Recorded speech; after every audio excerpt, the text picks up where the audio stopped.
দাদু মরে গেছে? আমাকে কি বললো মাল আনতে, এখন মরে গেল? তাহলে এখন এই মালটা কি করবো?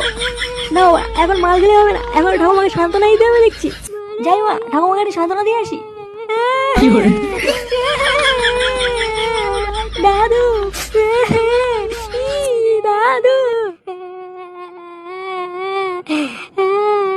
আমারও ভাতার মরে গেল রে।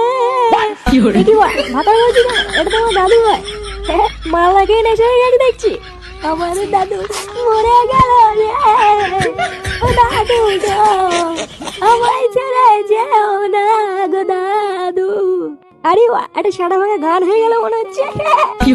এটা কি তা বলছো না রে? তাই তো দেখছি ওরা। একটা কথা আমার মাথায় কিছুতেই ঢুকছে না। কি কথা? আচ্ছা, দাদু মরেছে ল্যাংচার, কিন্তু ফুটো কাঁদছে কেন? তা ঠিকই বলেছিস, আমার তো মাথায় কিছু ঢুকছে না।